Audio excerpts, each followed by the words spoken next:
Bueno, buenas noches a todos, bienvenidos. En este momento ya estamos en vivo. Buenas noches, Gabriel, Robert, Mayber, Marisabel, gracias por estar acá. Recordarles que hacemos parte de la editorial El Gato Redactor y bueno, hoy estamos finalizando la temporada de Poesía al Aire con nuestro programa Novela Contemporánea. Estamos acompañadas de unos escritores muy agradables de distintas partes como Tumaco, Popayán y pues nuestro invitado extranjero latino de México. Estamos, Gabriel Vázquez nos acompaña con la novela Nadie es Nadie Amor de México, Robert Rosero de Tumaco con La Fiesta Deprimente, Marisabel Cortés con Los Redactores, una novela zombie, y Mayber García con Érase una vez en Colombia. ¿Cómo están? Hola Marisabel, ¿cómo estás? Marisabel. Se nos fue. Hola Ceci, Ya. buenas noches. Buenas noches. Sí, te escuchamos.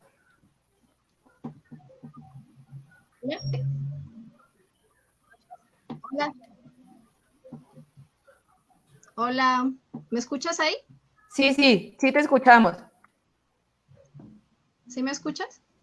Sí. Bueno, te quería aclarar, Ceci, que no es la final, no estamos finalizando temporada, ¿no?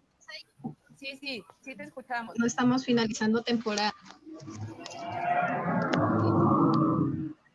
Bueno, te quería aclarar, Ceci, que no es la final, no estamos finalizando temporada, ¿no? No estamos.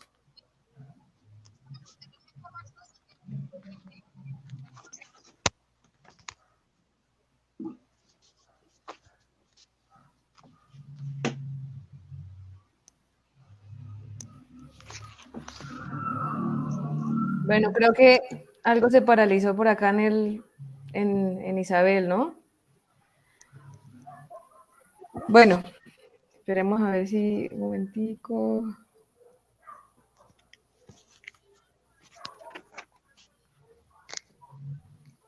Si no, entonces, preséntate tú, Gabriel, mientras solucionamos lo de Isabel, porfa. Bueno, parece que igual no es la última temporada, pero bueno, aclarar que todos estos programas se llaman Poesía al Aire y hoy vamos a tratar la novela contemporánea. Entonces, empecemos con Gabriel. Preséntate, por favor, de dónde vienes.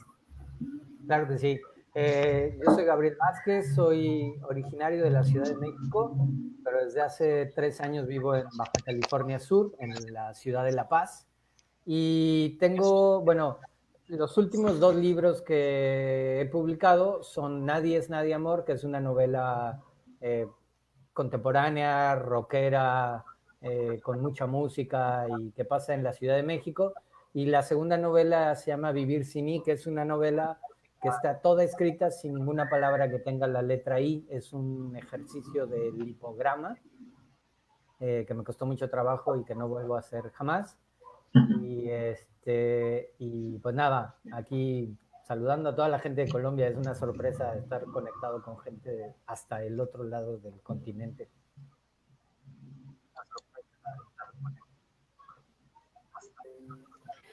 Muchas gracias, Gabriel. Isabel.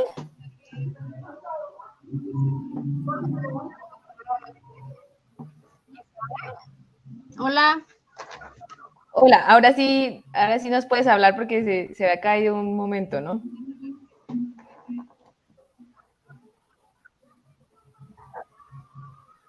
Bueno, te decía que no es la final de la temporada del encuentro de escritores, es otra cosa. Simplemente hoy estamos abordando el tema de novela contemporánea y es muy importante para nosotros resaltar que Poesía al Aire es un encuentro que se hace no solamente de poesía, ¿no? Sino que es de la literatura en general, porque nosotros concebimos que la poesía es universal, ¿cierto? Que se expresa desde distintas las artes.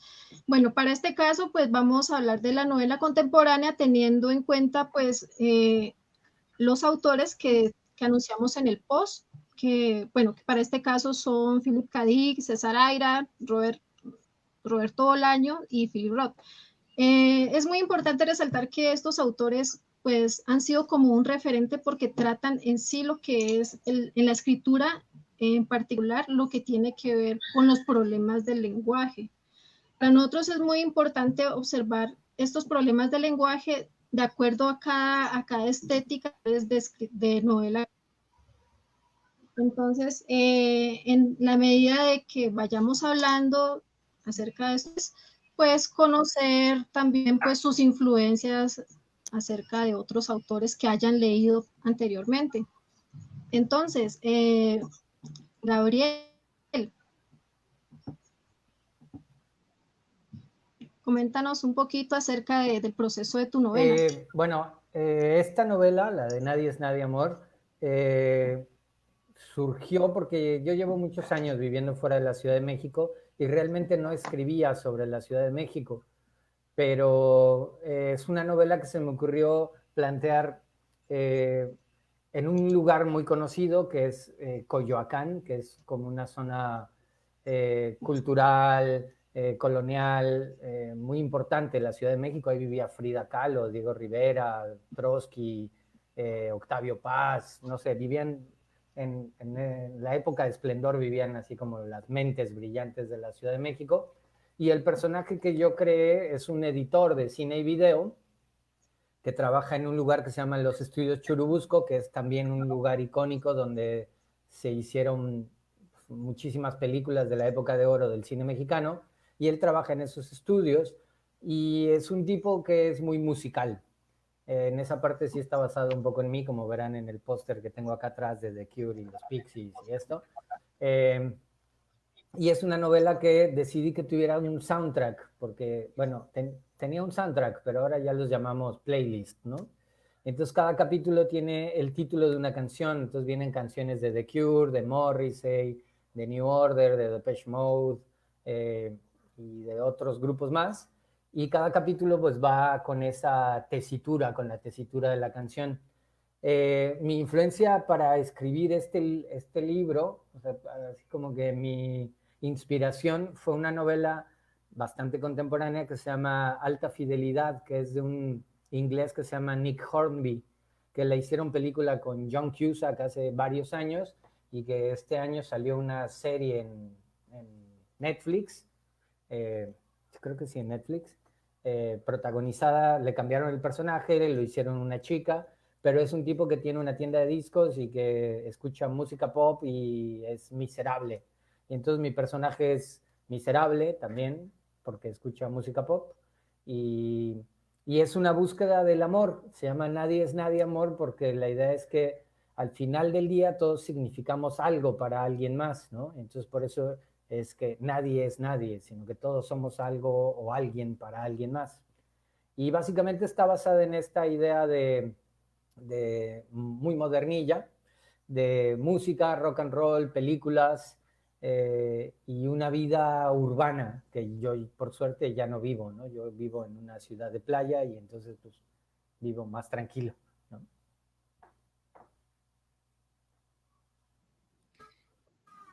Por ahí estuvimos viendo tu video con Isa y precisamente hablábamos de eso, de cuando decía qué tan importante es la vida de uno en otras personas, en personas cercanas, o qué tan significativo o afectación tiene en otra persona la vida de uno, o la existencia de uno. Claro, Es un planteamiento interesante. Perdón. Bueno, Porque sí, no, tranquilo, sigue. no sé, en las relaciones amorosas, afectivas, igual alguien o sea, uno puede estar enamorado de una persona y esa persona puede no estar enamorada de uno y uno pensar que, pues, que no vale, que es inadecuado, que es insuficiente, cualquier cosa por el estilo, y no nos volteamos a ver atrás que probablemente haya alguien para quien nosotros, nuestra existencia, signifique un montón, ¿no? Por estar enfocados en alguien que no nos está aceptando, ¿no? Y no volteamos a ver que podríamos ser aceptados por muchas otras personas, ¿no? Y no solo en las relaciones amorosas, ¿no? También de amistad, familiares. Claro. Sí, sí, sí, absolutamente. Gracias, Gabriel, por acompañarnos, por estar aquí. A No, Isa gracias a por, ti. por contactarte. Bueno, sigamos con Robert, que nos cuente un poco, bueno, de su obra y también, pues, para que te presentes, por favor. Hola, buenas noches a todos. Muchas gracias por invitarme, tenerme en cuenta en este parche tan bacano. Bueno, yo tengo dos novelas cortas, pues están publicadas en internet. La fiesta deprimente, que es la segunda, que es la que quiero mostrar algo acá, sí, la publicó una editorial independiente, que es la editorial de César Cano, que es Mala Sangre Editorial en Armenia, por si la quieren pedir por ahí, luego de leerla. Bueno, las novelas también, bueno, quiero mostrarles un capítulo, un cuentico ahora, de la fiesta deprimente, porque son como varios cuentos, en realidad, varios cuentos. Y pues también tiene que ver mucho con la música, como estaba hablando Gabriel, pero en este caso, pues el reggaetón, ¿no? Porque es lo que es la música allá de Tumaco, y el reggaetón local es algo muy local, pues. Digamos que se están esos universos a veces más universales, pero esto es algo muy local, pero que, sin embargo, de pronto una canción que le suena mucho a la gente por ahí, porque tiene que ver algo ahí. Y bueno, y la primera novela sí tiene que ver mucho con el teatro. Entonces está enganchada a eso.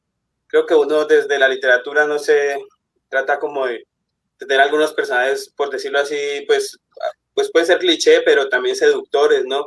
En este caso los artistas, digamos, los grandes perdedores, pues, pero que están desarrollando las historias y lo que uno pues quiere mostrar. En mi caso, pues desde las experiencias personales también, y obviamente desde las influencias, como vos decías, pues por ejemplo, yo quise hacer, digamos puede sonar atrevido y todo, pero como una especie, Philip Roth tiene una novela que creo que es como la más famosa de él, es el Lamento de Portnoy. Yo quise hacer, digamos, como algo así, jugar, como intentar hacer una apuesta a hacer algo así. Inclusive, pues, tomé un elemento de manera literal, que es un grito que está, digamos, casi así como poesía concreta, pues está el grito ahí, las letras, la letra A expandiéndose en la página, y ese grito a mí siempre me marcó en esa novela, entonces yo quise usarlo también. Es el grito que es como, digamos, el detonante de la narración, como la gran excusa. Y bueno, eso es todo. Soy de Tumaco, pero vivo en Palmira hace 10 años, más o menos. Palmira, Valle del Cauca. Y entonces, muchas gracias. No sé si vamos a leer ahorita o después. Ustedes me dicen. Ya casi, ya casi. Esperemos que se presente nuestro otro invitado, Mayber García, oriundo de... Hola, ¿ahí me escuchan? ¿Me escuchan bien? Piendamó. Sí. Buenas noches a todos, pues gracias a ti, Ceci, a María Isabel, pues por la invitación. Saludos a Gabriel, a Robert y a toda la gente, a las personas que nos están viendo. Bueno, yo soy originario de Piendamó, Cauca, un pueblo que queda más o menos 40, 50 minutos de aquí de Popayán.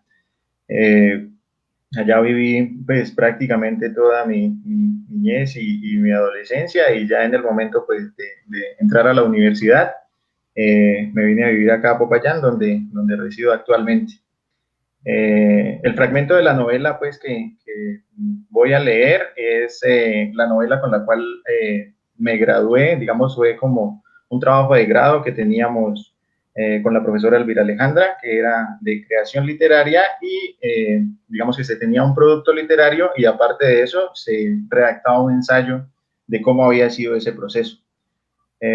Por el momento, a mí en ese momento me gustaba mucho la historia, entonces mi novela es más de tipo de corte histórico, podría decirse, y creo que pues me basé mucho también en las vivencias de la universidad para tratar digamos, estructurar una novela que mezclara tanto la realidad del presente como esa investigación histórica hacia el pasado. Entonces, el protagonista de esta novela, en el momento en el que se viene a vivir a Popayán, empieza a tener una serie de sueños con personajes históricos, pues reconocidos, ¿no?, a nivel de la historia nacional, y a partir de ahí se empieza a estructurar digamos, esa mezcla entre lo que es el presente y el pasado histórico como tal.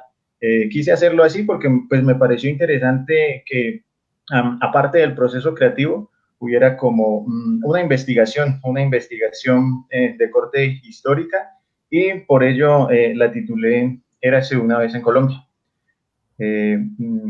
Y ya, pues creo que eso es lo pertinente en cuanto a esa novela. Estoy pues en varios proyectos, digamos, literarios, pero paradójicamente mi primera publicación se dio a través del cuento, de un concurso de cuento en Cali, el concurso de cuento Andrés Caicedo para jóvenes, y ahí logré pues mi primera publicación con un grupo editorial del Pacífico, que es compuesto pues por las universidades del Pacífico. Y pues digamos que me ha llamado mucho la atención en cuanto a la prosa, la narrativa, y eso es, pues ha sido como mi punto de investigación. Eso pues respecto a lo que, pues a mi presentación y a la literatura, a lo que yo hago. Gracias, Mayber. Genial, sí estuvimos viendo que estás en una noticia donde dice que participaste en la Feria del Libro, ¿eh? Si no me Sí, equivoco. era la Feria del Libro de Cali, y ahí pues ahí estaba el evento del concurso de cuentos. Por ahí estuve compartiendo con Juan Manuel Roca, con Piedad Bonet, con Yolanda Reyes, que pues estuvieron con nosotros los finalistas, pues hablando de literatura, presentamos el libro y todo lo pertinente pues con el proceso editorial y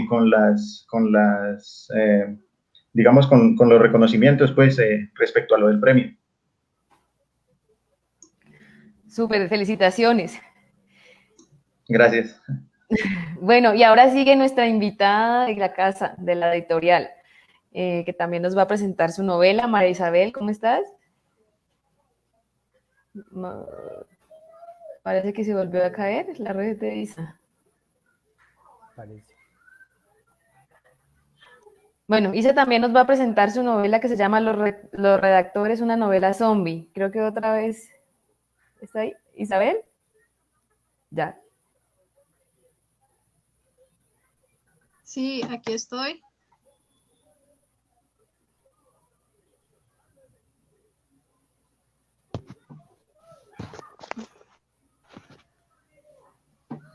Bueno, Los Redactores, una novela zombie, también hace parte de un proyecto, pues también, igual que Mayber, es un proyecto de la universidad.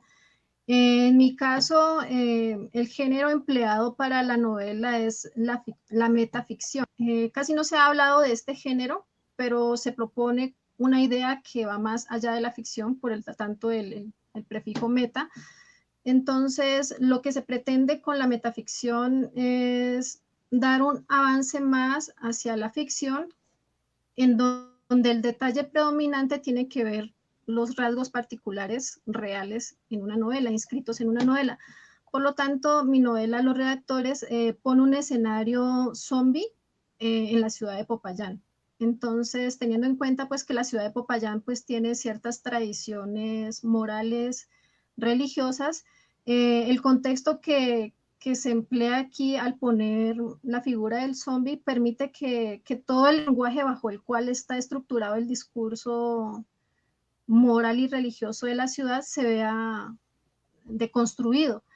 Entonces, la temática de mi novela sí es como copiar también, o no copiar, ¿no? Sino como adoptar un modelo particular de la novela contemporánea, que es tratar los problemas de la escritura, en el caso de personajes que tienen la labor de escribir o que se van por el lado de este arte. Entonces, mi novela cuenta la historia particular de ciertos chicos que en la ciudad de Popayán están interesados por publicar, por hacer reconocer su literatura. Estos chicos les queda muy difícil porque simplemente son unos estudiantes y pues ya sabemos que la problemática bueno, a excepción de Gabriel, que pues ya tiene un recorrido más amplio en la escritura y pues es un escritor reconocido, para los que nos estamos iniciando, o sea, no, porque les llevo años. No, porque tú ya tienes un recorrido mucho más amplio. Para nosotros es un poco complicado siempre, o sea, que las editoriales de pronto, o sea, lleguen a conocer nuestras obras. Entonces, esa es la problemática esencial de la novela, ¿no? Entonces, mirar cómo estos chicos aprovechan ese momento de construcción del contexto como tal, para poder que su escritura como tal surja un efecto. Entonces aprovechan esa situación, emplean pues todo un mecanismo, crean un método en el cual las personas a partir del lenguaje aprenden a desarrollar capacidades que les permiten adoptar inmunología, por decirlo así de esta manera, y poder ser imperceptibles o de pronto hallar una manera como de tratar esta problemática con la figura del zombie. La novela se desarrolla así de esa manera.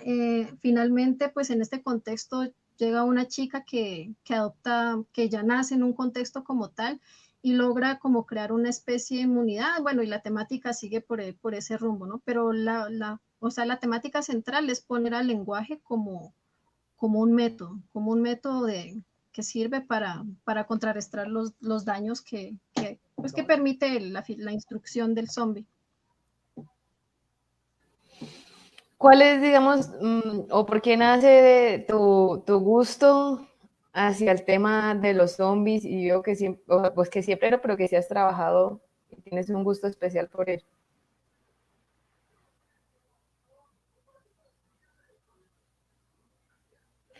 Tienes que activar el micrófono.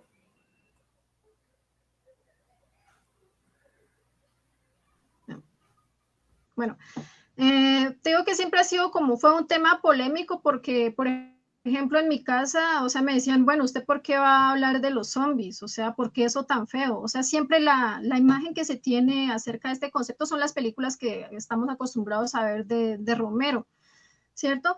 Pero el zombie tomado en mi novela es como una excusa para hallar una deconstrucción del lenguaje, ¿sí?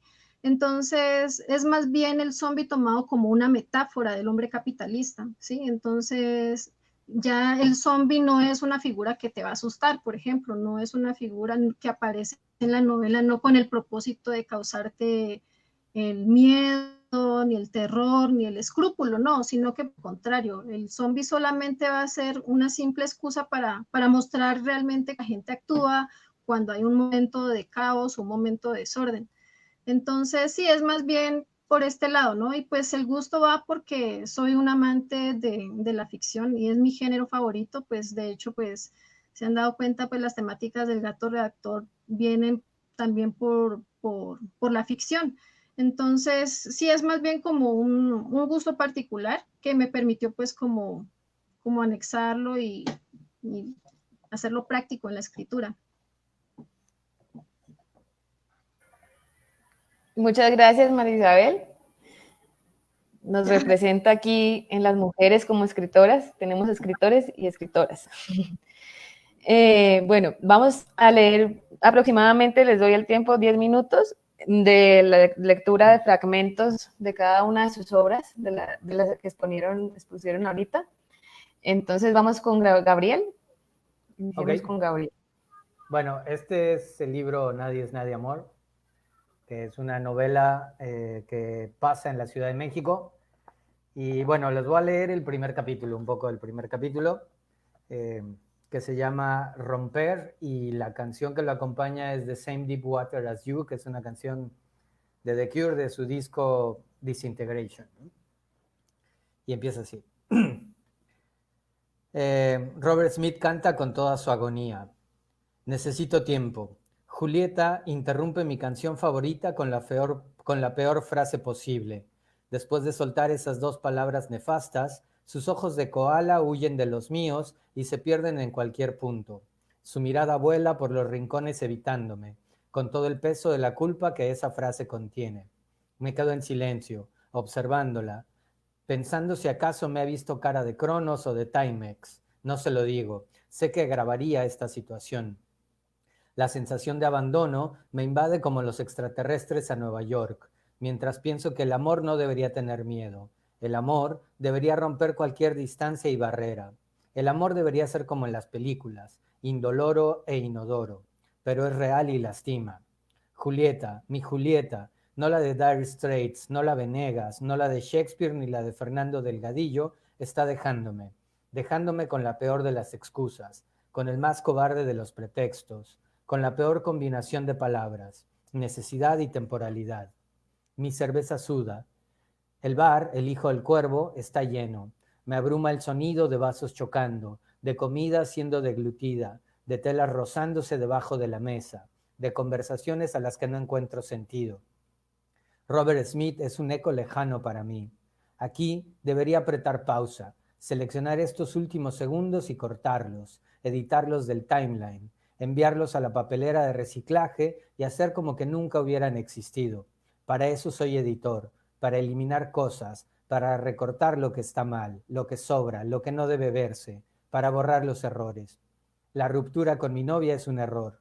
La abrupta terminación de mi noviazgo es un error. Julieta espera mi respuesta, alguna respuesta.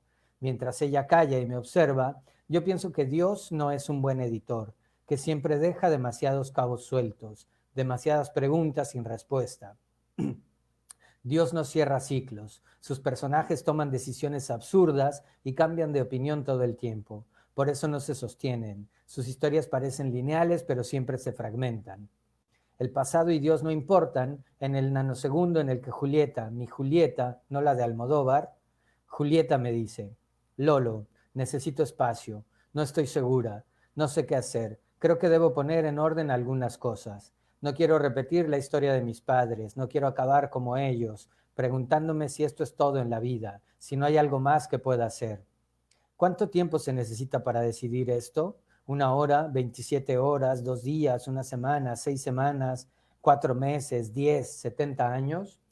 Y entonces Julieta, como si fuera un cúter y yo papel bond, desliza la más temida de las frases, la que nunca queremos escuchar, la que nos produce pesadillas.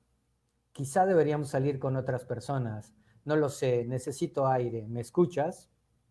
Otra vez Julieta. Ahora interrumpe nuestra relación. Nos pone en una pausa eterna. Su tarro de cerveza está intacto. Sus labios están secos. Supongo que es por la tensión del momento. Su mirada es inquisitiva pero huidiza. Esconde algo. Nunca he sabido. ¿Cómo se responde a la propuesta de salir con otras personas? ¿Con gusto, con pena, con decepción? ¿Se rechaza enérgico o se acepta resignado? ¿Lo haces con alegría o enfatizas tu tristeza? Siempre he pensado que esa frase es una trampa cósmica, un agujero negro. Sí, claro que te escuché. De hecho, creo que todos te escucharon. Creo que todos escucharon que quieres salir con alguien más, que quieres irte con otro, que deseas estar con otro. Me detengo para tomar fuerzas. Que alguien más te bese y te desnude. ¿No es cierto? ¿Quién es? No hay respuesta. Claro que no hay respuesta. Hago una escena digna del momento y de la situación. Sé que es estéril y a la larga será vergonzosa. De verdad pensé que ella necesitaba a alguien más. Por eso lo dije, aunque no fue un reclamo auténtico, no fue un asalto, solo fue un caminito hacia la verdad. Respiro, me siento tranquilo. Soy un envase vacío, soy un lienzo sin montar, una película que nadie ha visto. Soy un maldito cliché del abandono. Soy una postal de Chernobyl. Estaba desconcertado, quizá ebrio de más. Cuando Julieta dijo esa venenosa frase de necesito tiempo, pude ver las últimas gotas de la cerveza bajar a lo largo del tarro, después de haber mojado mis labios y vaciado su contenido. Pasó en cámara lenta. Fue un maldito slow motion eterno, un cuadro por cuadro bestial en el que mis pupilas se dilataron tratando de enfocarla. tratando de decir las palabras que volaban por el aire, haciendo pedazos mi relación de los últimos 2 años. Carajo, carajo, no, no, no. Esto no le pasa a gente como yo, no porque sea especial, al contrario, porque soy tan simple que a mí no me dejan, nunca me han dejado, nunca, nunca. ¿O sí? Julieta se levanta, ni siquiera está indignada por mi escena. La falda a cuadros resalta sus pantorrillas de atleta, la blusa negra, el cuerpo gimnástico. Pienso en quién demonios va a tener la suerte de perderse en él. No dice más y sale del Cuervo. Avanza por las calles del centro de Coyoacán hacia su coche y yo me quedo sentado viéndola partir. No me muevo, no la sigo. Me sumerjo en una especie de pseudo-tristeza citadina para la cual en sueños. Las cervezas están tibias. Pido un tarro más. En la mesa de al lado, los cajeros de banco, cazabolseros guanabí, corbatas y lentes de diseñador, lectores de encabezados del Financiero, me miran con una mezcla de simpatía, burla y comprensión. No necesito su lástima, no necesito la lástima de nadie. Vivir es sentir, amar, sufrir, soñar, luchar, beber. Estoy vivo y ahora estoy solo. Soy una rata de laboratorio sin laberinto ni azúcar. Soy una escoba sin bruja, una pistola sin crimen. Soy una maldita cumbia sin pista de baile. Mientras pienso en lo que soy, en lo que significa que Julieta se haya ido, dejando la cerveza calentándose y un montón de cosas en mi casa, Robert Smith vuelve al primer plano, como si cantara para mí. Ha subido el volumen en mi radio de acción. Camino de regreso a casa. La noche no está cerrada, la noche no está nada, la noche no cambia, la noche no tiene nada especial por el hecho de que Julieta se haya ido. Julieta no tiene ese poder, nadie tiene ese poder. La noche está llena de ladridos de perros encerrados en patios traseros entre lavadoras, ropa mojada y cubetas rotas. La noche tiene el cielo asfixiado por los autos. La noche está llena de canciones malas, de televisores encendidos pudriendo canciones, pudriendo conciencias. Camino y por fin encuentro en el iPhone la misma canción para arrullarme en la despedida de mi noviazgo. Las notas penetran en mis oídos y exacerban mis sentidos. Toda la vida pensé que era la canción perfecta para una ruptura amorosa. Ahora la puedo usar con todo el derecho del mundo. Puedo editar mi noche con ella de fondo, editar las calles de Coyoacán, a Julieta partiendo con el vuelo de su falda ocultando su trasero de spinning, editar las gotas de cerveza sudando, las calles frías y el apestoso vaho de mierda que sale de las coladeras, editar a la gente ajena y feliz con sus churros y sus chocolates, editar la luna dando un paso atrás. Pienso en Julieta, carajo, las mujeres de las que uno se enamora nunca deberían llamarse así. Mi Julieta decidió que como es una exitosa diseñadora gráfica, necesita algo más que un simple editor de videocine, algo más que una vida en un pequeño y ruinoso estudio de héroes del 47 con cocineta y baño. Julieta, la compañera perfecta. Julieta, la diseñadora chic, la que había creado en su Mac el vuelo de personajes imposibles, que había hecho menús sorprendentes para empresas mediocres que querían regalar un DVD a sus clientes a fin de año. La atleta que había conseguido que el comercial de leche deslactosada no fuera una aberración gracias a sus vacas voladoras y a su personajito, el ordenador tipo Benito Juárez animado. Julieta me dejó. Julieta quiere tiempo y espacio. Julieta quiere aire. Quiere salir con otras personas, besar a otras personas, siluetas que no logro definir. Todo ello significa que se ha cansado de besarme, desnudarme y conocerme al derecho y al revés. A mí me gustaba de todas las formas, arriba, abajo, atrás, adelante, un día sí y otro no. Tenía la suerte de tener a Julieta. Ahora, Julieta quiere que alguien más se concentre en otro proyecto pendiente, en algún reportaje, en una clase de química, en la cotización de la bolsa, quizá en un papel como villano secundario o en una telenovela. Capaz que el maldito ni siquiera necesita concentrarse. Enciendo un delicado con filtro. Odio los restos del tabaco entre los dientes. Quisiera fumar Camel, pero soy demasiado codo. Quizá ahora que ya no está Julieta me alcance para ellos. No hace más frío cuando caminas solo pateando piedras, latas de cerveza y bolsas de basura, por el simple hecho de sentir algo más que confusión. Mi relación más importante ha terminado. Por suerte no llueve, no tiene por qué. Si esto fuera una película, comenzaría a llover y yo llegaría a una conclusión importante. Bajo la lluvia tendría una revelación y correría en busca de Julieta, lloviendo, por Churubusco o Centenario hasta encontrarla. Haría que detuviera su auto. No hablaríamos, porque el simple hecho de que yo corriera bajo la lluvia en su búsqueda lo significaría todo. Entonces nos besaríamos y ella volvería a mi lado. Ningún enamorado corre por Calzada de Tlalpan, División del Norte, Reforma o Periférico bajo la lluvia en busca de su amada. Nadie lo hace porque en esta ciudad cuando llueve hace frío, las coladeras se desbordan y el agua putrefacta te llega a los tobillos, porque el tránsito enloquece y la lluvia está contaminada, porque es ácida y porque simple y sencillamente nadie quiere ni necesita mojarse en esta ciudad para demostrar su amor. Ya. Bravo. Por acá, Gabriel, nos dicen una chica, no sé si la conoces, Tania, que le gustó tu libro, ¿cómo lo puede adquirir? Tania Vázquez. Es mi hermana, no le hagan caso, es mi hermana. Está haciendo publicidad. Acabo de dar cuenta del apellido. Y por acá está Julieta, o sea, una de las protagonistas, dice que está acá escuchándote, que es mucho gusto de volver a vivir ese hermoso libro.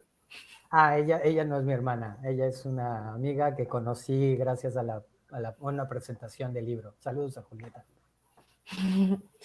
Ok, gracias Gabriel, muy chévere, muy descriptivo.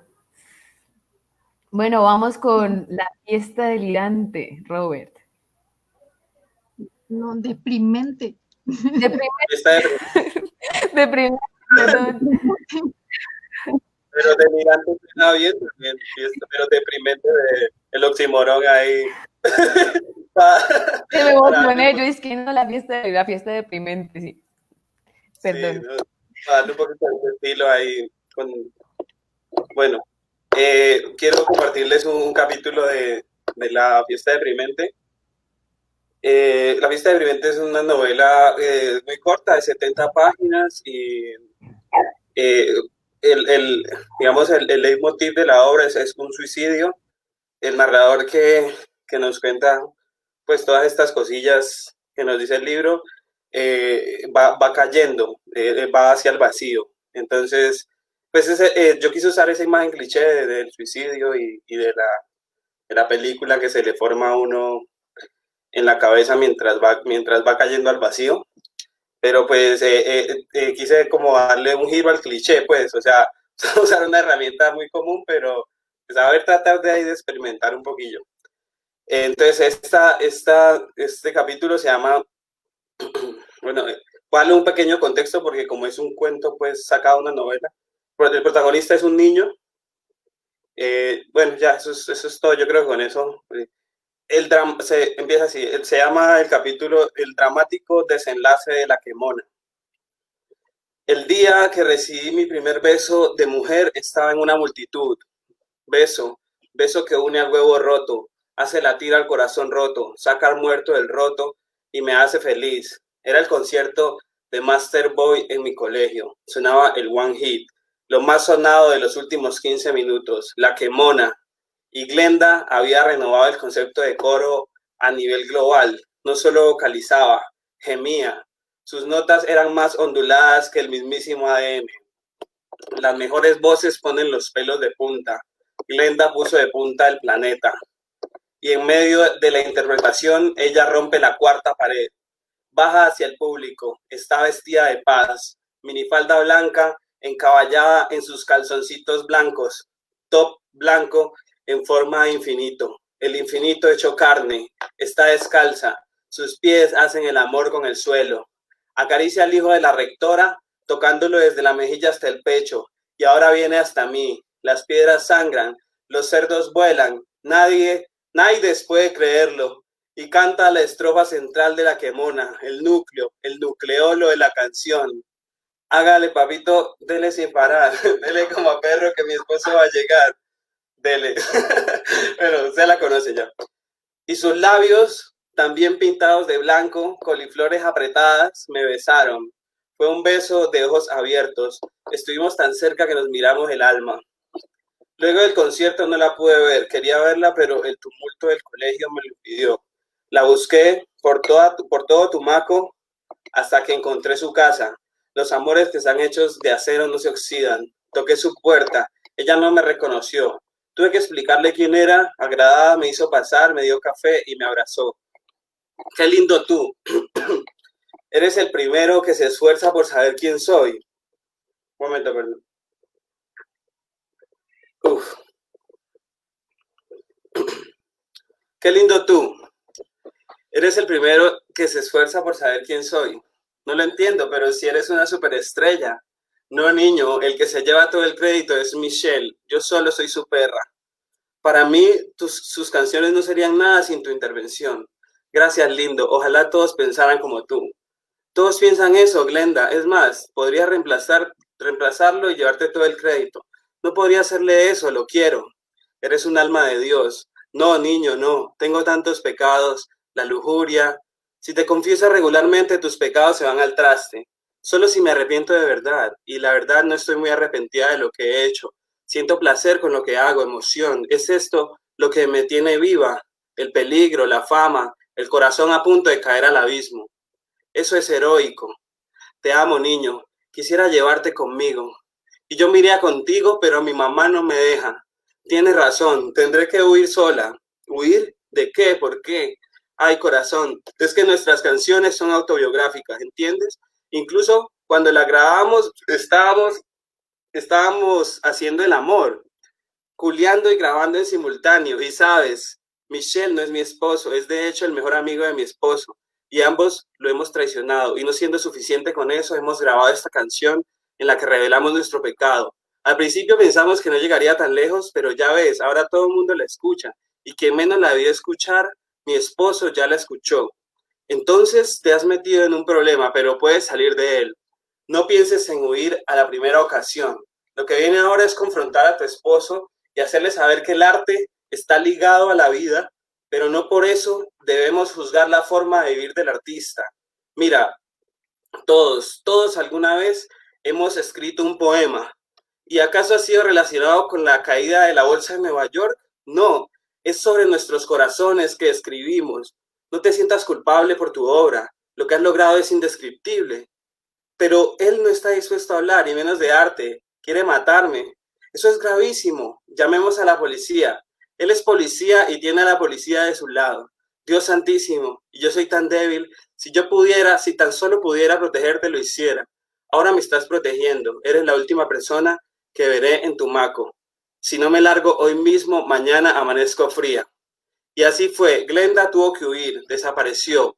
La injusticia plantó bandera y los celos enfermizos de ese perdedor me alejaron de la que pudo haber sido la madre de mis hijos. ¿Qué tal? Hubiera sido lindo tener niños y decirles, su mami es cantante, chiquitos. Luego de su huida, el One Hit La Quemona hizo metástasis como un cáncer en los oídos del mundo, sobre todo en Europa, donde la gente está muerta, inocente, donde todas han perdido el espíritu. Michelle quiso dar una gira por Europa, pero en Argentina cayó preso debido a tráfico de moneda falsa. Eso fue lo que duró la existencia del grupo Master Boys, desaparecido de la escena porque sus integrantes quisieron verle la cara de tonto al mundo y la verdadera cara del mundo los aterrorizó. Bueno, muchas gracias por escucharme. Me siento muy halagado de tener su atención. Y bueno, ese es un pedacito de la fiesta. Bravo. También tengo, como les decía, esta novela está en Mala Sangre Editorial, lo pueden buscar por Facebook, hacen pedidos nacionales. y también tengo otra novela que se llama Bobby, como les decía. Esa solamente tengo acá una de Fecio, pues un papelito. Una novela pues que yo tomé una historia y la expandí mucho. Entonces, eso es. Muchas gracias por su tiempo. Muy bien. Un abrazo. Gracias, Robert. Robert, ¿a ti te dicen Bob, digamos, en el ámbito literario o es algo más como en el ámbito de amigos y esto? Pues es que a los Robert se les dice Bob, por eso es que mis amigos me dicen así. Ah, ya. Sí te he escuchado más como Bob que como Robert. Sí, mis parceros. demasiado a los Robert. Sí, me pueden decir de cualquier forma, menos por insultos. A menos si no les gustó mi obra, sí pueden insultarme aquí en los comentarios. No, pero estuvo muy divertida, por lo menos yo me divertí mucho. Y además relacionado con pues, esta música de la quemona y todo esto. Y como les decía al principio, pues como ha dicho Gabriel, que la música también lo lleva a uno a escribir. Sí. Esas pendejadas, pero bueno, pero con amor, pues, con amor para mi público. Por acá tienes fans, Javier y César Cano. Javier te dice que te lees la parte de la quemona. Pero es que yo les pagué a ellos para que hicieran los comentarios. Ese es un extra parte. Gracias. Los quiero mucho. Vale. Gracias a ti por hacer parte acá pues, de este programa de novela contemporánea con la editorial El Gato Redactor. A ustedes, chicas. Gracias. Ahora vamos con Mayber, que nos va a leer un fragmento de Érase una vez en Colombia. Bien, pues como les había dicho anteriormente, es una novela que trata de armonizar el presente con el pasado, y por ende el personaje principal empieza a tener todos estos sueños con personajes históricos, de ahí que haya tratado de hacer eso. Les voy a leer pues el capítulo 2, es un capítulo cortico de la novela y va más. Conocí a Edgar Porras en la universidad, en el primer semestre, cuando empezó a asistir a mi curso de literatura clásica antigua. Por encima se veía que era un turista, un diletante ni más ni menos, pero aún así lograba camuflarse tan bien como yo. Se sentaba en el fondo del auditorio y permanecía callado durante toda la clase.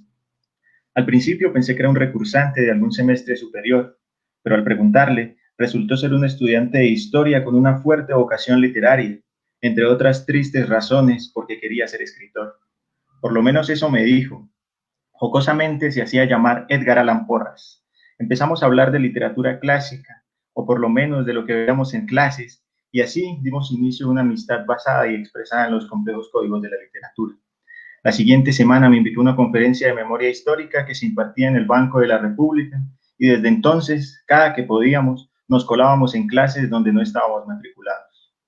Edgar venía de San Juan de Pasto, nariño. Eso implicaba un bagaje cultural y etílico importante, sobre todo etílico. Era natural que él se hubiera sumergido en la bohemia payanesa como pez en el agua, mientras yo estudiaba para mis exámenes. En ocasiones, no lo niego, llegamos a declamar poemas en la épica de la embriaguez a mujeres perdidas y deliciosamente marginadas de la sociedad. Habíamos cantado a todo pulmón en la gradería del pueblito Patojo. Habíamos injuriado a José María Obando a las afueras del Palacio de Justicia y, por supuesto, habíamos besado el busto sucio de Benito Juárez en el parque del mismo nombre. Pero esto era más bien la excepción y no la regla. Lo normal era encontrárselo por casualidad en la clase menos esperada. Aquel día no lo vi en el primer bloque de clases de la mañana, justo cuando necesitaba consultarle sobre aquel sueño con el presidente y sus guardaespaldas. Él era el único que me podía dar un punto de vista objetivo acerca del asunto. En la primera clase de la tarde llegué temprano. El salón estaba desierto y solo Joaquín Huertas Discovery ocupaba el pupitre al fondo del auditorio. Si no lo hubiera conocido bien, habría pensado que era un tipo interesante, ya que todo su ser estaba cubierto por un halo de misterio y evanescencia. Por desgracia, para él y para todos, se había descubierto demasiado rápido en la facultad. Todos sabían que las teorías conspirativas eran su fuerte y la verdad ya nadie se lo aguantaba por mucho tiempo. Sus alocadas hipótesis y su grado de enajenación podían llenarle las pelotas a Gandhi. Seguramente había llegado mucho antes que yo, después del almuerzo, acompañado de alguien o había entablado una conversación con alguien en los pasillos del hogar. Después de 20 minutos, ese alguien había fingido una llamada o una cita y se había marchado. Al final era mejor sacar alguna excusa. Eso era más fácil que decirle, nadie te aguanta, Joaquín. ¿Por qué no subes a lo más alto del edificio Negrete y te clavas un cuchillo en el pecho mientras sales al vacío? ¿Ah? ¿O por qué no te lanzas enfrente de un tractocamión de 8 ejes que venga a más de 80 kilómetros por hora? avenida pasan muchos. ¿O por qué no simplemente dejas abierta la llave del gas y así liberas a todos en tu casa, todos libres? Alguien tenía que decírselo así, como amigos. Yo no. Con dificultad tomé asiento al fondo del auditorio, al lado de Joaquín, mientras los estudiantes más puntuales ocupaban sus habituales pupitres al frente y al centro. Al verme tan afectado, me preguntó qué era lo que me pasaba. He recibido clases toda la mañana en el pupitre más pequeño del mundo, le dije gimoteando, pero sin prestarle mucha atención. Joaquín pareció activarse como se activan esos bonitos ordenadores modernos por comandos de voz. Me dijo que yo debía ser muy inocente para no darme cuenta de lo que estaba pasando. Cometí el error de interesarme. Inclinó su pupitre hacia el mío y me susurró al oído, como si me confiara uno de los más grandes secretos, que una de las tareas del Ministerio de Educación era acostumbrarnos al dolor físico y espiritual. Era necesario adiestrar desde abajo, me dijo. Perro viejo no aprendía trucos nuevos y la educación solo era uno de los tantos flancos por donde atacaba el Estado. Punto, punto, punto. Si de verdad existes, Dios, suplicaba yo, mátame, haz colapsar una neurona en mi cerebro, pérdida de la percepción, de la visión, del equilibrio. Joaquín empezó a disertar acerca de la conexión que había entre los presidentes estadounidenses y los extraterrestres, y así siguió toda la clase. Mientras tanto, yo veía cómo el segundero del reloj en la pared empezaba a correr cada vez más despacio. Se detenía por momentos. Mi próxima clase era a las 6 de la tarde y, sin embargo, ahora podía volver tranquilo a mi pequeño cuarto y soñar con presidentes. Ahora podía regresar despejado a mi miserable vida. Ahora tenía la certeza de que había alguien peor que yo y eso daba ánimo. Así de miserable era todo por entonces. Cuando se acabó la clase me despedí sonriendo y argumentando que tenía que estudiar para un examen. Y aunque no se lo dije, desde muy adentro le mandé mis mejores deseos. Ojalá que un día gris, lluvioso y frío le cayera un rayo en la cabeza y lo liberara de tantos tormentos. Ojalá que sucumbiera con las cuencas vacías y el cráneo humeante, como fulminado por una especie de justicia poética. Solo así sería libre y ya no tendría que preocuparse tanto. Alguien tendría que decirle las teorías, yo no. De vuelta en casa soñé otra vez con el presidente y sus guardaespaldas. Esta vez no era el cañón de un Galil 5.55, sino el de una Madsen liviana el que me oprimía la nuca. Por lo demás, hubiera podido decirse que el sueño era el mismo, pero esta vez logré ver algo que no había visto antes. Sentada en una mesa del fondo de Marte, solitaria como yo, estaba una muchacha que no debía pasar los 18 años y que lucía un vestido amarillo de muselina. Un listón rojo le recogía el cabello y todo el aire que exhalaba era de otra época. Ella también era una espectadora de lo que pasaba en la mesa del presidente, una simple testigo que se limitaba a mirar y a callar igual que yo. En el momento en que salí persiguiendo la comitiva del presidente, la muchacha gritó algo, pero con todo el alboroto de los edecanes no pude escuchar nada. Me desperté pasadas las 5 y me di un baño porque estaba empapado en sudor. Hacía mucho que no hacía deporte y no estaba durmiendo bien. Y de la comida ni hablemos. Poco antes de las 6 estaba de camino a la Facultad de Educación, donde se dictaba la clase de ética profesional, una de esas materias selectivo obligatorias para todas las carreras. Este era el espacio donde descansaba de mis compañeros habituales y recibía clases con completos desconocidos. El profesor de ética era un santandereano con nombre de filósofo griego, irreverente, pertinaz y deslenguado, que se despachaba en contra de la religión y en defensa de la espiritualidad. No se limitaba en apelativos para describir la doble moral y eso me gustaba. Sócrates, era el mismísimo Sócrates quien nos daba clases de ética, igual de gordo, bajito y feo, pero maravilloso por dentro. Llegué a la elegante Facultad de Educación y entré al salón 203. Edgar estaba sentado en el fondo. Su expresión era afable. Su nombre no aparecía por ningún lado en la lista de Sócrates. Tomé asiento a su lado y me di cuenta de que la mano derecha me estaba temblando. El desorden en los horarios y la mala alimentación me estaban pasando pequeñas cuentas de cobro. Y no hablemos del tinnitus constante en mi oído izquierdo y mis picadas fulminantes al corazón. Edgar no dijo nada y puso toda su atención en la clase. Yo, por el contrario, no logré escuchar a Sócrates. Estaba distraído, etéreo. Una y otra vez le daba vueltas a los sueños en mi cabeza. Bolívar, Cipriano, Pinilla, ¿qué me estaba pasando? ¿Acaso ya me había abandonado la cordura? Traté de pensar en otra cosa. ¿Qué tal si un maníaco entrara en medio de la clase de Sócrates con 2 granadas de fragmentación MK2 en las manos y 10 gramos de cocaína en el cerebro?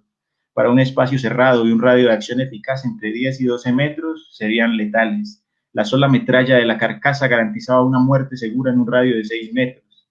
La RGD-5 soviética posee un radio de acción eficaz de 15 a 18 metros, pero siempre me ha seducido lo clásico.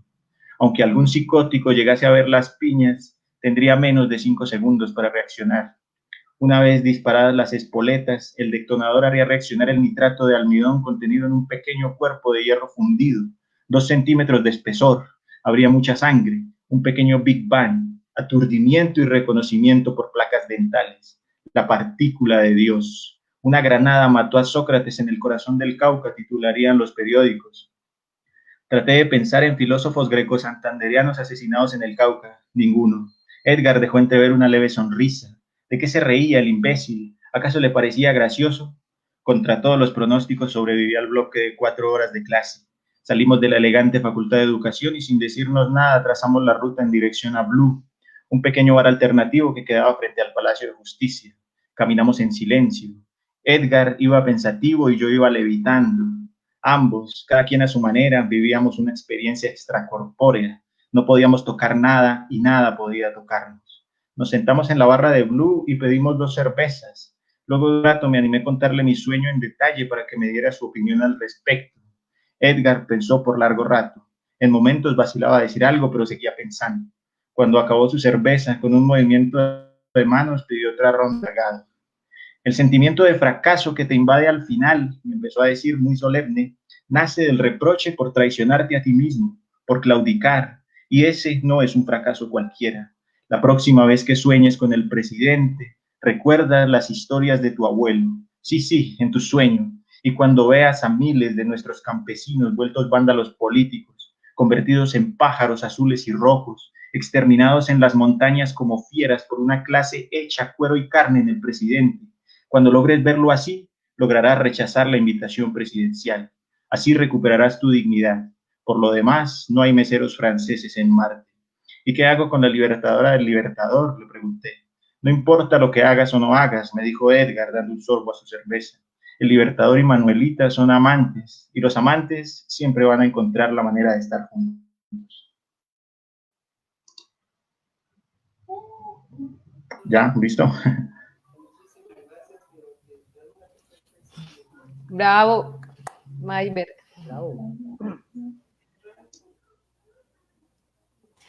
Bueno, por acá están contentos con tu lectura. Ahora sigue nuestra escritora de la editorial El Gato Redactor. Vamos con María Isabel, con Los Redactores, una novela zombie. Bueno, el contexto se presenta con los estudiantes, ya se han quedado, ellos han ido a la facultad a recibir una asesoría y precisamente es en ese momento donde estalla el desorden por los zombies, ¿no? Entonces, debido a las protestas que son muy comunes en la ciudad por los estudiantes, por los campesinos y los indígenas, entonces hay una aglomeración bastante fuerte de personas, lo que aumenta la temperatura y desata pues el hambre voraz de los zombies, formando todo el desorden. Entonces, ubicado en este contexto, la lectura viene así, con uno de los personajes que está dentro del salón. Teresa, que acababa de despertarse, miró a todas las mujeres sacándose los pendientes y anillos para utilizarlos como desatornilladores sin entender lo que sucedía por el hambre que tenía. Se acercó a JJ. Ella sabía que él había guardado celosamente algunos alimentos y esperaba que los compartiera con ella. Cuando JJ la observó como una responsabilidad, la valió con la excusa de hallarse muy ocupado. Luego pensaba que Teresa, fuera del maquillaje, sin cepillarse y sin desodorante, pasaba a no tener nada que le agradase. Ella, decepcionada, tomó una actitud caprichosa y de delicadeza y se quedó inmóvil sin hacer nada. JJ empezó a aborrecerla junto con todos los recuerdos de las mujeres que había poseído. Las labores de ese día habían consumido la reserva de energía de quienes se hallaban trabajando. Eran las 4 de la tarde. Frank, Ruther, Bro seguían con cautela golpeando el cielo raso, construido de adobe para así llegar hasta las tejas. JJ seguía desarmando escritorios para aprovisionarse de herramientas a las mujeres que trabajaban a la par. Pero a las 6 de la tarde ya todos se habían cansado. Las mujeres yacían en un rincón tratando de curarse las manos heridas por el arduo trabajo. Paul Garamante había ayudado en lo más que pudo, pero la inestabilidad de Time, que se hallaba al borde de la locura por la abstinencia, no le había permitido continuar en su labor.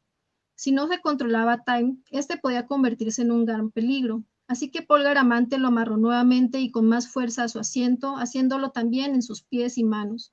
Luego observó la sola que se hallaba Teresa, así que se le acercó y habiendo visto el desprecio con que JJ la había tratado, se compadeció de ella y le compartió unas galletas que había conseguido con las mujeres mientras trabajaban. Teresa aceptó las galletas y las devoró en un instante. Esta vez, el cansancio, el insomnio de las anteriores noches, los dolores y el hambre habían terminado por vencer en sueño profundo a casi todos los que se hallaban en el salón. Frank no era la excepción. Había pensado en proponer horarios de vigilia y así descansar tranquilos, pero todos se quedaron dormidos a pesar del miedo. Igualmente, él se sentía vencido por el sueño y aún así en la distancia le parecía escuchar a Paul Garamante y a Teresa. Las hojas de las que se habían servido para escribir se arrugaban ahora para reemplazar el papel higiénico, pensó Frank hasta quedarse dormido. Polly, que estaba a punto de dormir, escuchó a sus espaldas cómo los quejidos de Time cambiaban. El tono se tornaba desesperado y angustioso. Luego escuchó la voz de Teresa diciendo, «Hazlo ya o moriremos». Sospechando lo que pasaba, Polly se mantuvo en silencio. Eran las 4 de la mañana y Paul Garamante despertaba a Frank. «Profesor, profesor, no lo va a creer. Time ha muerto y está transformado». Sacudía de los hombros a Frank mientras lloraba. «Profesor, por favor, se lo ruego, despierte». Frank reaccionaba poco a poco. Las extenuantes jornadas de trabajo le habían dejado por un instante el sueño bastante pesado.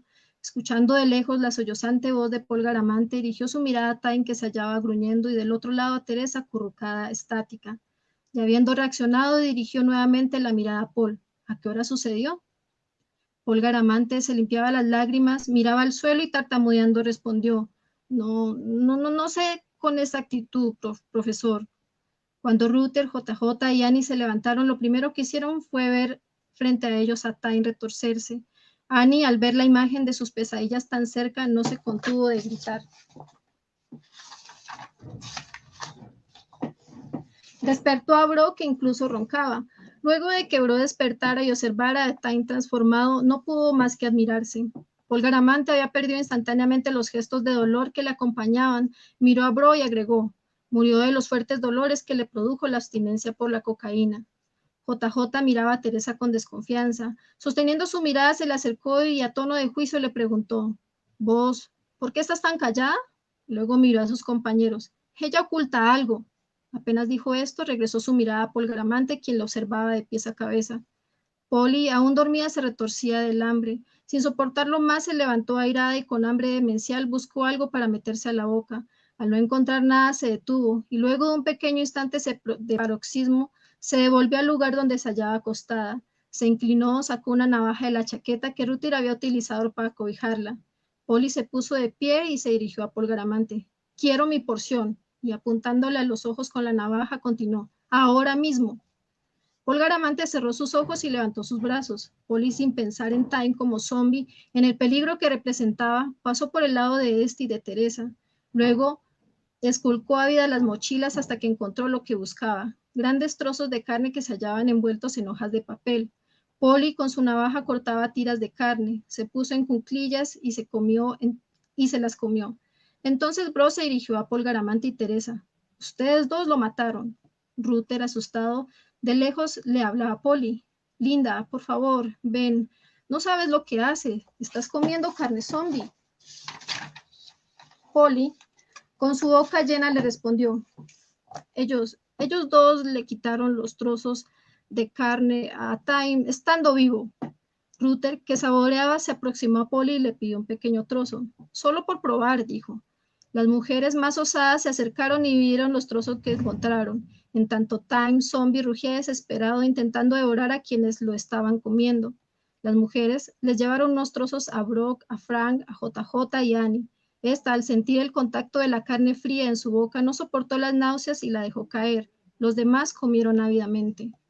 Todos, en medio del festín, guardaron silencio. Una vez terminaban, cada uno buscó su herramienta y sin dar explicaciones continuaron trabajando para arribar el cielo raso.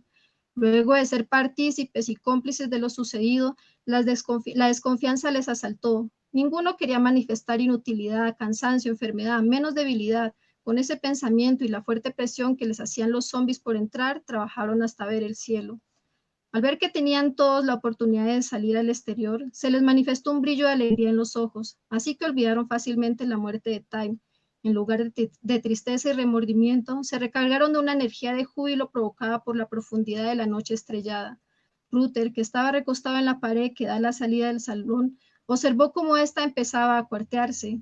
Volvió a angustiarse y quitó uno de los 3 archivadores que se hallaban sosteniendo la puerta de la entrada para utilizarlo como escalera. Algunas mujeres y Bro cubrían el espacio del archivador para ejercer la presión contra la puerta, pues los zombies, atraídos por el ruido y los olores, pronto derribarían las paredes.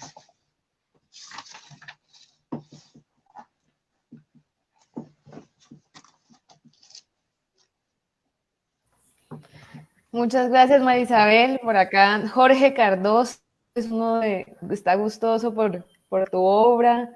También te manda saludos César Cano, que muchos saludos a Isabel. Bueno, entonces ahora vamos con unas 2 preguntas. Entonces vamos a hacer la dinámica así. Yo hago la pregunta y pues cada uno va respondiendo en el orden como leímos los fragmentos, ¿vale? Entonces,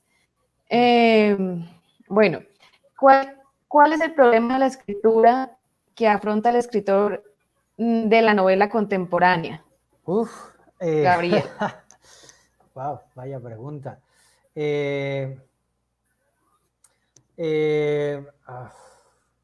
No estaba preparado para una pregunta tan fuerte. No sé, a ver.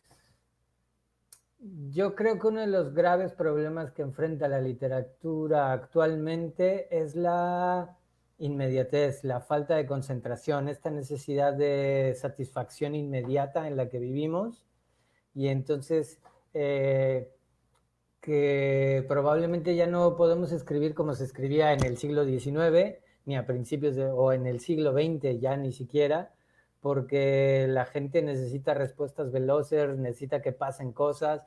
Estamos acostumbrados a un mundo en el que los personajes a los 2 minutos ya te dijeron qué hacen, qué quieren, qué necesitan y por qué están tristes o por qué no están tristes. Y si te pones a escribir una habitación, probablemente mucha gente diga, ay no, esta novela ya me aburrió, ¿no? Entonces creo que esta falta de concentración, esta necesidad de la satisfacción inmediata que la da sobre todo el internet, creo que es uno de las mayores dificultades que se podrían tener ahora mismo a la hora de plantearte escribir una historia, ¿no? Pero en realidad, al final, pues cada quien debe escribir lo que quiera y como quiera, ¿no? Sin pensar en el público, porque pensar en un público es una tontería. Creo. La inmediatez, entonces, es uno de... Claro, y las redes sociales, todo como muy light.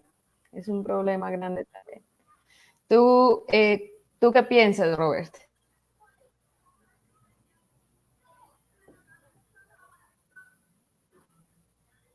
Activa el micrófono. Ya, hola. Yo voy a hacer algo de trampa con esta pregunta. Bueno, voy a hacer trampa con esta pregunta porque Isabel me la mandó ayer. Y la verdad, como dijo Gabriel, es muy difícil. Entonces yo me puse... La verdad, yo estoy escribiendo una tercera novela y precisamente tengo un personaje que es un periodista que está entrevistando a un grupo de teatro y están hablando precisamente de esa clase de problemas, ¿sí? De los problemas en la literatura.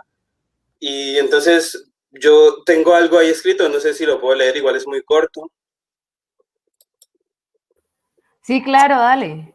Ya, bueno. Bueno, el contexto es más o menos, es un periodista que lo despiden y está haciendo una entrevista. Bueno, Estaba redactando la noticia del secuestro del ingeniero agrónomo de Las Palmicheras cuando un carajo, César Caño, me hizo levantar de mi asiento con el corazón crispado. En la carta de despido decía que estaba violando los conductos regulares y los filtros de las noticias, haciendo reportajes independientes y entregando parte de mi tiempo libre para alimentar las investigaciones. El director solo dijo que yo había abusado de su confianza y que se olvidara de que lo había conocido. Al parecer, el tema del secuestro del agrónomo lleva atada una piedra que lo hunde hasta el fondo del pozo, donde las noticias se vuelven confusas e inalcanzables. Esa es la información que de verdad puede ser trascendental y es por eso que la esconden. No me alcanzaba el dinero y tenía las deudas respirándome en el cuello. Recordé un trabajo de fotógrafo que me ofrecieron en Los Argonautas para realizar todo el cubrimiento de imagen de la obra de teatro El actor secundario, y fui a buscar a Armando para recordarle que estaba dispuesto. Llegué en el momento indicado porque el elenco estaba preparado para tomarse las fotografías de las publicidades. El obturador tuvo trabajo ese día. Luego de las fotos nos sentamos a conversar.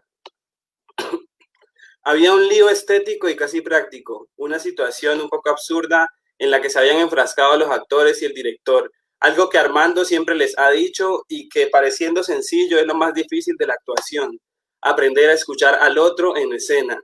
Algo estaba pasando con el tiempo medido en decimales cuando estás actuando. Los microsegundos son vectores, con dirección y ángulo. De cada pequeño vector depende el movimiento llevado por la escucha. Nos explicaba Ñapolo mientras fumaba con el fuego para adentro como se acostumbra en Tumaco. Y ese era el tema que trataban en esa noche costeña los argonautas. ¿Cómo dar el siguiente paso? ¿Qué es lo que debe seguir? ¿Cómo lograr la escucha activa? Los interrumpí diciendo el síndrome de la página en blanco, un problema crucial en la literatura, por no decir que el primero, por no decir que el único. Escuchar al otro en escena es tan difícil como escuchar al narrador indicado dentro de tu cabeza, un delirio de la concentración. Y el problema al que se afronta un escritor ahora es a lo que se ha enfrentado siempre cualquier escritor, a la mismísima escritura. Quiero decir, a los problemas estéticos, técnicos y filosóficos que surgen en la escritura de, digamos, una novela o una obra de teatro, en tratar de arrojar alguna luz sobre algún problema humano, con las letras o el cuerpo. También se enfrentan las nuevas tecnologías, como se enfrentaron los autores cuando nació la imprenta de Gutenberg. Como esos espectadores de mierda que no pueden apagar el teléfono mientras ven una obra de teatro.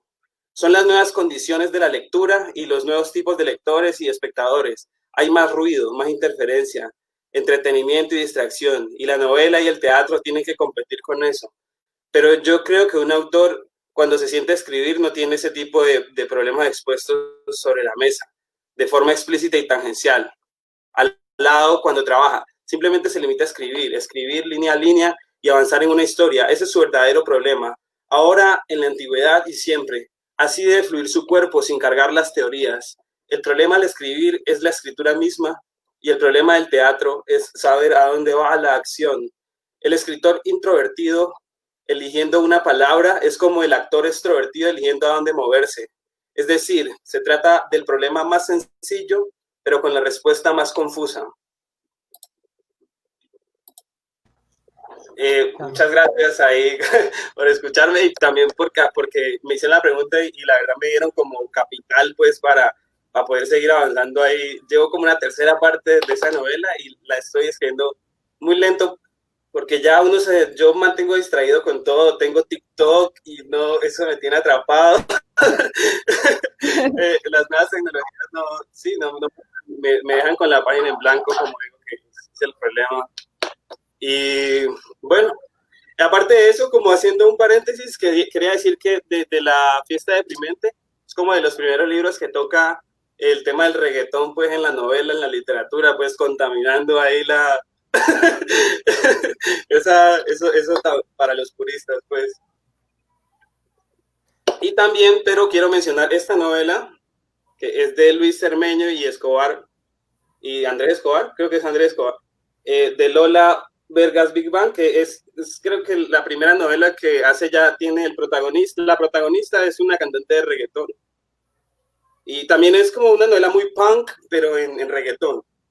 Y bueno, un saludo a Luis Cermeño. Yo sé que no está viendo esto, pero quería mencionar esto y como esa curiosidad que es, sí, es como hay algo de innovación para ahí, no sabe porque igual ya todo está hecho, siempre le echan a uno ese, ese cuento. Bueno, muchas gracias. Gracias Bob por tu aporte, muy chévere como sacaste la respuesta y aprovechaste también para aumentar tu trabajo. Y es algo poco convencional el libro que sea de una cantante de reggaetón, ¿no? Entonces, innova, como dices tú. Bueno, sí, Luis vamos Cermeño. con... ¿Cómo se llama? Luis Armeño. Es Luis Cermeño y ellos son, creo que son es de Arauca, es un parche de Arauca. Ya son, él es como profesor profesor en una maestría de escrituras creativas, algo así. Ahí aparece como Luis Cermeño en Facebook, es bueno escribir, me gusta mucho ese libro. Sí. Vale, gracias. Vamos con Mayber García. Bueno, pues respecto a lo de el problema que afronta el escritor de novela contemporánea, yo pues quiero señalar dos aspectos que a mi modo de ver son problemáticos, ¿no? Para un escritor en esta época. Y el primero es de un problema editorial, pues refiriéndose a las editoriales grandes, ¿no? Opino, pues por experiencia, que la industria editorial colombiana es como selectiva, como caprichosa, diría yo. Y ya desde las editoriales se invita pues, a los escritores jóvenes a romper los paradigmas o a experimentar con el lenguaje, a revolucionar la literatura. Pero curiosamente los concursos y las ediciones siempre están en manos de pues, grupos reducidos de escritores, ¿no? Que muchas veces, no digo siempre, pero sí muchas veces están estancados como en esa tradición literaria del siglo XX. Yo, pues particularmente, debo mucho al estilo de novelas como Santiago Gamboa o Juan Gabriel Vázquez, el de acá, el colombiano, y en menor medida, pues Octavio Escobar Giraldo y todos esos escritores que se atrevieron como a salir de ese padrinazgo que dejó García Márquez, y ellos pues probaron nuevas formas de pensar la novela colombiana, ¿no? De experimentar con el lenguaje. Pero es muy difícil que escribiendo en esa misma línea experimental, una editorial grande se arriesgue a publicar mis textos. Pues desde mi punto de vista muy personal, eso sí, creo que esas editoriales tienen un interés como más mercantil que artístico, ¿no? Más monetario que decírselo de alguna manera.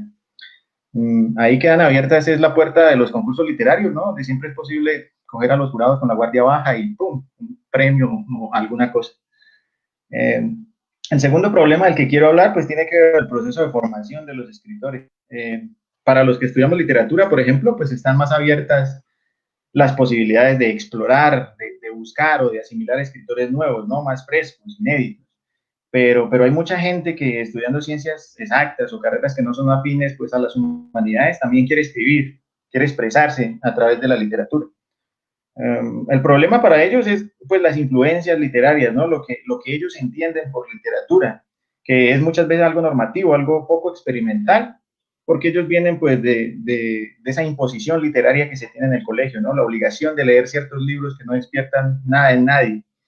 Entonces, como propuesta también pues para mis colegas licenciados, sería desde la misma formación de la educación media, llevar textos de escritores contemporáneos, de escritores que rompan paradigmas y salirse un poco de esos currículos y de esas listas de libros que siempre se han pedido y que se leen una y mil veces en el colegio y que en realidad no, pues no aportan nada, no llegan a nada.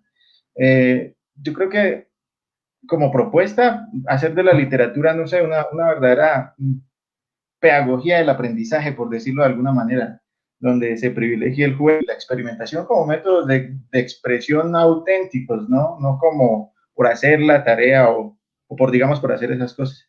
Esos eran pues los dos problemas.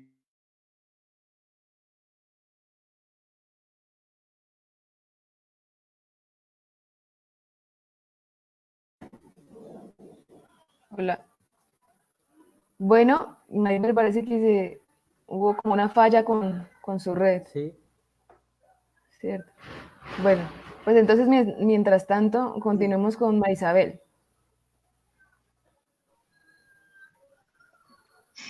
Bueno, en conformidad con el problema de la escritura de la novela contemporánea, pues estoy de acuerdo con todo lo que han mencionado mis compañeros. Son todos esos los problemas que terminan influyendo en la escritura, ¿no? En el momento de elegir un estilo, ¿sí? De un género. Entonces, todos estos problemas vienen condicionando la escritura como tal, ¿no? En mi caso particular, el problema de la escritura tiene que ver con el condicionamiento o con la vida que uno debe asumir siendo escritor. Entonces, por ejemplo, la escritura requiere disciplina, o sea, requiere que constantemente estés leyendo, estés consultando, sí, una serie de actividades que terminan de algún modo rigiéndote tu condición de vida. Entonces, por ejemplo, estar mucho tiempo en soledad porque es necesario escribirte en esta condición, trasnochar. Entonces, o sea, vas adquiriendo como una vida que va siendo condicionada también por la escritura y que finalmente se termina reflejando ya como tal en la obra de arte. También hay que tener en cuenta que pues por el hecho de ser mujer, de pronto mis profesores, mis compañeros o de pronto también el mismo género esperaba que de pronto yo escribiera como algo más de mi género, de las problemáticas que atraviesa la mujer en el campo de la escritura, ¿no? Entonces, pienso que también hay una especie de límite del lenguaje que siempre está como diciéndole a la mujer, bueno, estos son los temas que la mujer ha escrito y entonces son los parámetros que también debe seguir, ¿no? Entonces, ya tratar, por ejemplo, un tema de metaficción o ficción, entonces siempre llega a ser como un poco insurgente y termina a la vez también, o sea, pues como descontextualizándose un poco a lo que de pronto tal vez un público esperaría de una escritora mujer, ¿no?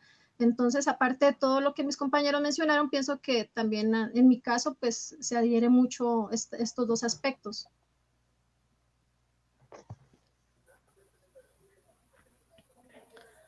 Claro, precisamente se relaciona, Marisabel, con lo que hablábamos en nuestro primer programa, que siempre hay un sesgo ya por el hecho de ser mujer o de que vas a escribir un estilo, digamos, eh, un estilo determinado, o también hay un poco de discriminación, bueno, que ya se está trabajando para ello, ¿no? Muchas gracias, Marisabel. Bueno, vamos con la segunda y última pregunta. Para todos, igualmente vamos en el mismo orden. Bueno, teniendo en cuenta los autores contemporáneos que mencionó hace un momento cuando inició el programa Marisabel, Roberto Bolaño, César Aira, Philip K. Dick y Philip Roth, ¿cómo es posible para ustedes pensar la revolución del lenguaje en este momento? Yo creo que el lenguaje está cambiando, sobre todo en la forma, más que en el fondo está cambiando en la forma, con los emoticonos, no sé qué tanto lo utilicen en Colombia, pero por ejemplo aquí la gente en lugar de escribir Q-U-E, utilizan la K y la E, ¿no? Ese tipo de cosas y esta mezcla con la parte gráfica o con los GIFs y tal, se está convirtiendo ya en un mecanismo a la hora de escribir. Yo no lo uso porque yo pues, ya estoy mayor para eso. Pero ustedes que son más jóvenes probablemente sí estén en este tipo de modalidades quizá. Y yo creo que el lenguaje la evolución que va a tener es esta, de poder atrapar a nuevas generaciones con planteamientos estéticos, visuales, gráficos, que sean como que apelen a ellos, ¿no? Pero hace tiempo platicaba con un señor mayor que yo y él decía que el libro físico iba a desaparecer, y yo decía que el libro físico no iba a desaparecer, que el libro físico tenía más de 500 años. Y él decía, no, pero el libro electrónico ya, porque tú puedes hacer un libro y que tenga links y que te abra imágenes y que veas, o sea, puedes estar hablando, yo qué sé, de zombies y que en tu libro electrónico le aprietes y te aparezca el zombie que tú estás hablando, no un zombie de una película, sino el diseño de un zombie que tú elegiste. Entonces ahí ya viene toda esta parte de los hipervínculos y una nueva forma de contar historias a través de ello, pero el lenguaje irá cambiando bueno, ahora ha ido cambiando precisamente en todas estas cuestiones de género, ¿no? A nivel sobre todo Hispanoamérica, ¿no? Con lo de todes y este tipo de cuestiones. Y ya hay muchísimos lugares en donde está utilizado de una manera naturalizada. Faltará algo de tiempo para que ya sea una como cuestión más normal, pero sí que está evolucionando, ¿no? Estamos evolucionando de presidente a presidenta y todo este tipo de cosas. Y hay una evolución que al final la evolución siempre la va a empujar la sociedad, creo yo, ¿no? Las necesidades de la sociedad misma, creo. Gracias. Adiós. Gracias, Gabriel. Muchas gracias. Robert Rosero. Sí, hola. ¿Me puedes repetir la pregunta? No te escucho. No te escucho. Ya, ahí ya. Ah, sí. Listo, listo.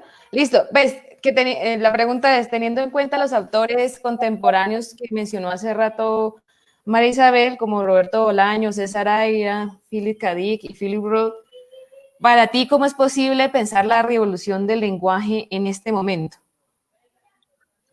Bueno, pues desde esos autores uno puede ver una revolución del lenguaje desde cada uno porque pues, están en el canon, son instituciones de la novela contemporánea. Pues yo, por ejemplo, pues en la primera novela que escribí, tuve una influencia muy directa de Chuck Palahniuk y también de Roberto Bolaño, pues copiando, sí, copiando, porque uno empieza copiando, copiando el estilo de la novela testimonial y esa construcción tan variopinta de personajes, pues, y la verdad como yo vengo del teatro, pues, me gusta como darle ese color a cada voz, vamos como, sí, construir unas pinceladillas ahí. y, y bueno, y pienso que esa es la revolución del lenguaje, bueno, eso puede ser un concepto casi utópico o no sé si metafórico, es algo que de pronto uno no puede explicar, pero como individuo la concibo así, o sea, esas influencias que lo atraviesan a uno también lo llevan a construir pues una especie de pequeña revolución desde lo que uno trata de escribir o pues en su ingenuidad que ahora pues estamos, digamos, un poco más enlazados y yo, por ejemplo, a mí no me ha publicado Naides, pero yo pongo mis novelas ahí en internet y la gente las descarga y tengo por ahí ya, me han leído, por ahí digamos unas 30 personas. Y ahí vamos avanzando peldaño a peldaño. Y bueno, esa es mi consideración. Por ejemplo, como les decía también, la segunda novela, la influencia clarísima de Philip Roth, porque yo, cuando después de que leí el Lamento de Portnoy, que lo recomiendo mucho, una novela así, pues el man siempre va con el tema judío, porque es un judío, Philip Roth, pero digamos, es un tema así muy rompedor, eh, muy poco protocolario, una novela muy vulgar, sí, y también vulgar y habla de las familias, porque hay algo que a mí me gusta mucho tocar en el tema de las familias destruidas, las familias como son en realidad. Entonces, esa es, y pues, por ejemplo, en lo que leí en la respuesta anterior, pues yo quise como divagar un poquillo ahí, digamos, como en un tema, digamos, como más pomposo, digamos, como divagar un poco sobre la literatura, no siendo pues, no siendo pues una autoridad ni nada de eso, sino simplemente uno atreviéndose a explorar a través de la voz de un personaje que pues uno le construye, en este caso pues es un licenciado en literatura, que es un reportero, es un periodista, bueno, entonces eh, uno hace esas piruetas ahí literarias. Y entonces, por ejemplo, César Aira tiene mucho eso, que él te está hablando, digamos, está desarrollando su narrativa, te está contando la historia y de repente empieza a divagar, y él en una entrevista dice que eso lo tienen todos los argentinos por Borges, porque Borges teorizaba todo. Entonces ellos de repente están escribiendo una novela y te están contando una historia y llegan a un tema y empiezan a teorizar. Entonces, pero eso me parece que es muy enriquecedor, y pues desde el tratamiento de cada uno pueden explorarse cosas que quizá pueden llegar a ser interesantes, pues eso es lo que uno espera.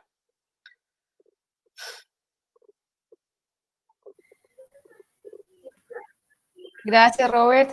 Muchas gracias. Y bueno, también relacionaste pues algunos de los autores. Vamos con Mayber García, que ya nos volvió a la red. Discúlpenme, qué pena con ustedes. Tuve un bache en este internet de Movistar de 5 megas que no anda nada. Pues respecto a lo de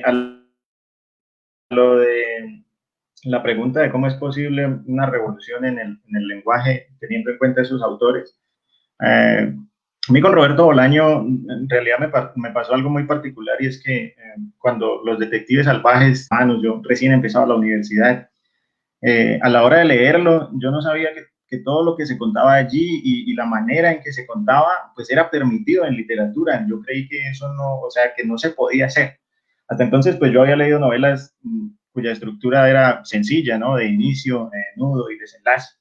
Entonces Bolaño me permitió como entender que no siempre es así, ¿no? Que ese juego estructural, ese juego tentacular que él hace con esa novela, permite pues que las historias tengan posibilidades y desarrollos infinitos. Y el contenido de las historias también fue algo que me impactó mucho, ¿no? Esos episodios domésticos absurdos en casa de las hermanitas Font, me hicieron ver que cualquier anécdota, por trivial o por superficial que parezca, con un tratamiento literario adecuado puede resultar sumamente interesante, ¿no? Para mí fue toda una revelación esa novela, porque pues gracias a ella como que entendí que la prosa estaba llena de posibilidades. Creo que Bolaño ha ejercido una notable influencia en mí, en mi literatura, sobre todo por ese humor extraño que él maneja entre líneas, ¿no? Y a veces abiertamente. Como dice uno de sus personajes, la literatura de él es como un chiste, pero un chiste que es algo muy serio, algo que tiene un trasfondo que va mucho más allá, ¿no? del simple juego literario. En cuanto a Philip Roth, pues, a quien leí sí poco antes de graduarme, tengo que confesarlo, creo que lo que más me impactó de la literatura fue el estilo, ¿no? Y la capacidad de romper paradigmas. Como lo decía Bob hace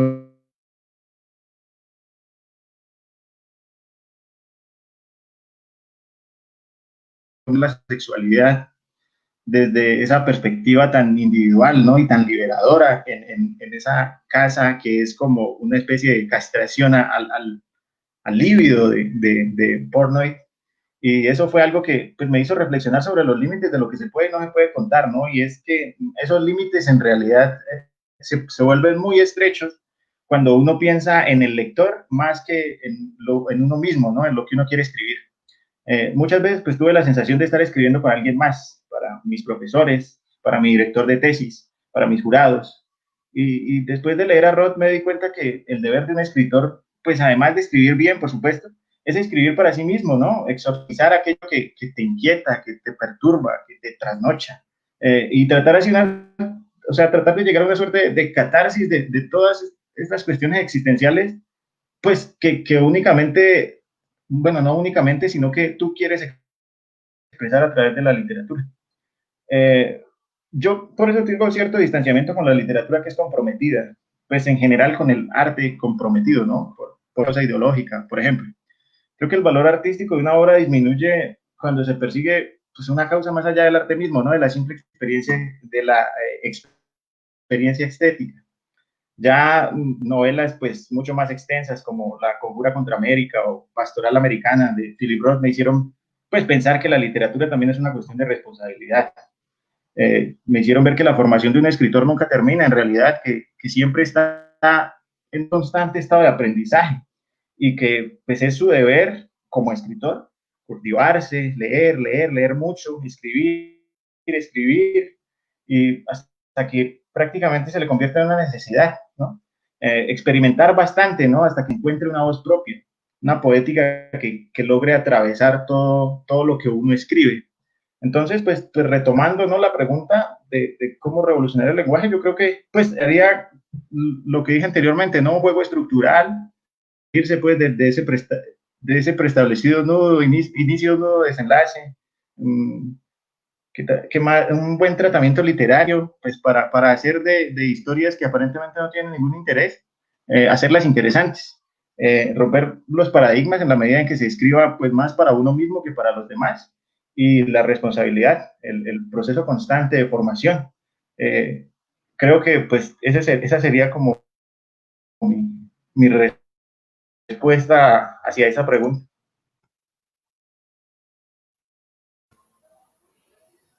Muchas gracias, Mayber. Bueno, vamos con María Isabel, que creo que también le gusta, es gustosa de Roberto Bolaño, y bueno, y creo que de otros autores, de los demás autores que he mencionado, Philip K. Dick.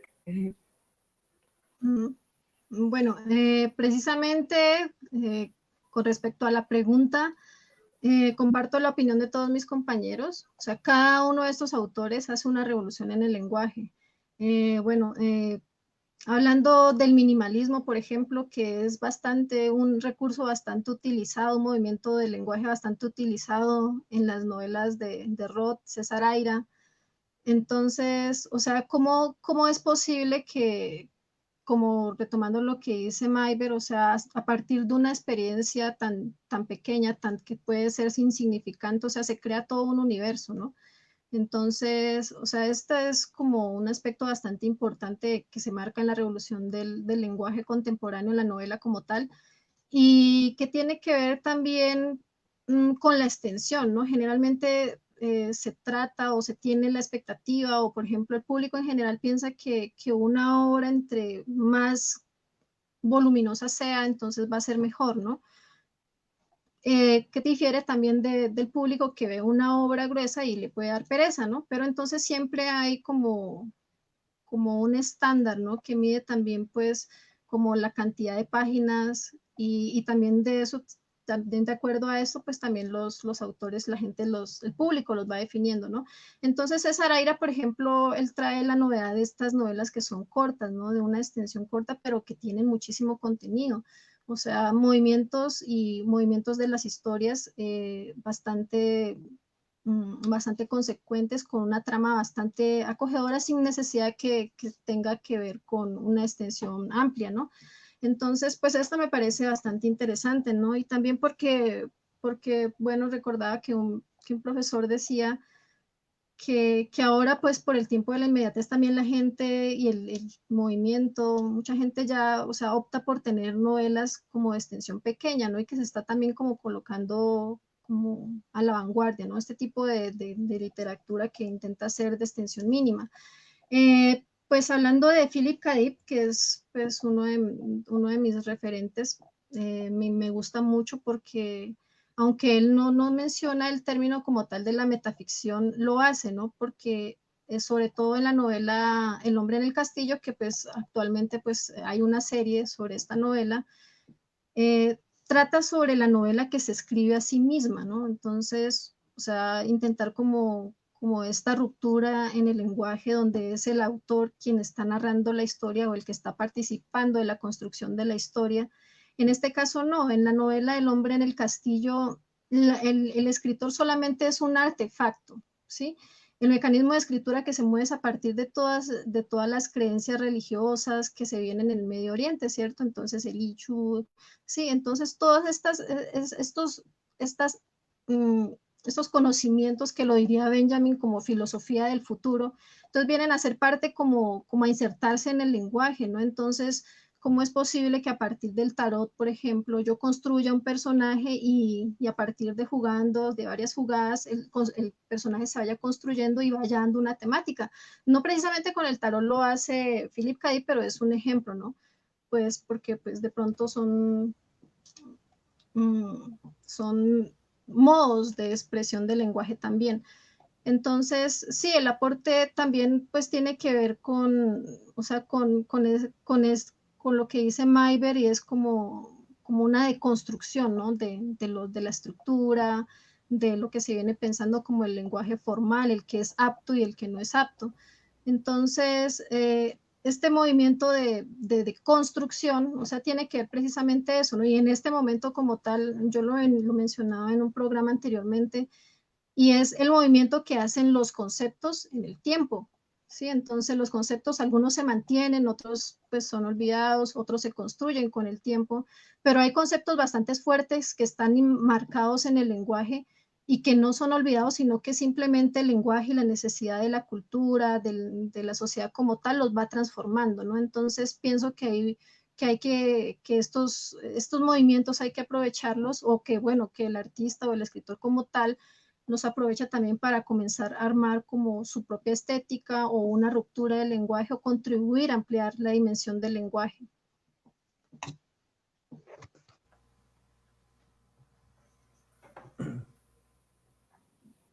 Muchas gracias, María Isabel.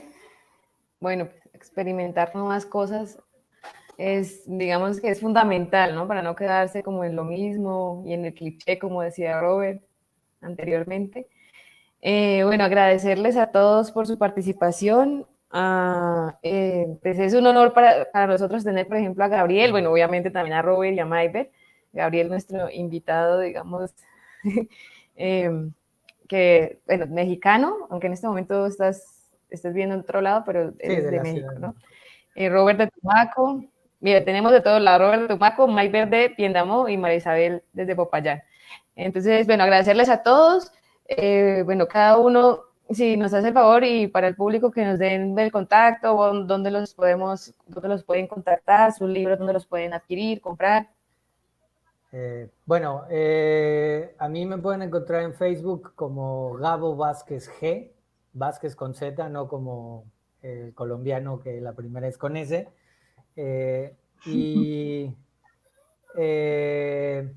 Pueden comprarlos a través de la editorial, porque supongo que con ellos llegarán más rápido, que es Editorial Camelot. Ahí pueden encontrar, voy a hacer mi comercial, que es Vivir sin I, que está escrito sin ninguna palabra con la letra I, que es de Editorial Camelot. Y bueno, pues Nadie es Nadie Amor, que salió hace un par de años, ahí con la editorial. Y pueden contactarme a mí a través de Facebook, básicamente. Y pues nada, muchísimas gracias. Gracias a todos, un placer conocerlos, escucharlos. Gracias. Igualmente, Gabriel, es un placer. Vamos con Robert, que tiene muchos fans. Todos son pagados, todos los fans. Bueno, pueden conseguir unos poemitas ahí flojos, pues, que tengo publicados en una fanpage en Facebook, así Robert Rosero, como aparece acá, Robert Rosero. Bueno, entonces ahí también en Google pueden encontrar mis novelas. Bobby es la primera novela, pueden googlear Bobby y Bobby, la librería rabiosa. Esa fue una librería digital que publicó mi novela, tiene hasta una pequeña reseña ahí. Una librería chilena que la publicó ahí, pues la enlazó. que yo la publiqué. Es un WordPress, ahí lo pueden descargar. También esa novela tiene unas colaboraciones de pintura de Sasha Herrera, una pintora de Bellas Artes de aquí de Cali, y bueno, otras colaboraciones de los poetas Sico Pérez, Eduard Gómez de aquí de Palmira. Me ha gustado mucho incluir pues el trabajo de los parceros con el mío, pues como para darle más volumen también, para seguir avanzando, un plagio con amor. Y la fiesta deprimente también la pueden googlear, fiesta deprimente, o también ya está en edición física. Mala Sangre Editorial de Armenia hace envíos pues en Colombia a nivel nacional y creo que está costando como 20.000 pesos, no recuerdo. Es una edición muy bonita. César Cano, que es el editor, se está esforzando mucho. Está haciendo unos libros muy, muy bonitos, muy particulares. Por ejemplo, acá tengo uno de él, que incluso tiene unas ilustraciones. Bueno, son unos libritos muy terminados, muy acabados, con lomo. Bueno, Sale. ¿sí? Eso, entonces, de la editorial Mala Sangre, que también tiene la fiesta deprimente. Entonces, muchas gracias ahí por la cuña. Un abrazo a todos. Muchas gracias por la invitación. Mucho gusto, Mayber, Gabriel. Mucho gusto. Gracias por sus lecturas. Las disfruté mucho. Isabel, pues, parcera del alma. Conozco sus otros cuentos, poemas. Ya nos hemos leído harto. Y gracias, Ceci. Estamos ahí en contacto. También un abrazo. Muy amables a todos. Gracias. A Gato Redactor. Vale. Gracias, Robert. Mayber, ¿dónde te podemos encontrar tus obras? Bueno, pues yo, a diferencia de ustedes, no me he movido mucho en este mundo editorial. Digamos, la única publicación que tengo así formalmente es, como ya les dije, con la Editorial del Pacífico. Ese libro lo encuentran en la Librería Nacional. Se llama 6 cuentos, ganadores y finalistas del concurso de cuento Andrés Caicedo. Mi contacto por el Facebook, soy Mayber García, así como está escrito ahí, solo que sin tilde el García. Y ya por ahí creo que Cano me estaba ofreciendo trabajo en su editorial, entonces lo que venga. Y gracias pues al Gato Redactor por la oportunidad, por el espacio, ¿no? Pues para poder dar a conocer mis opiniones y parte de mi obra.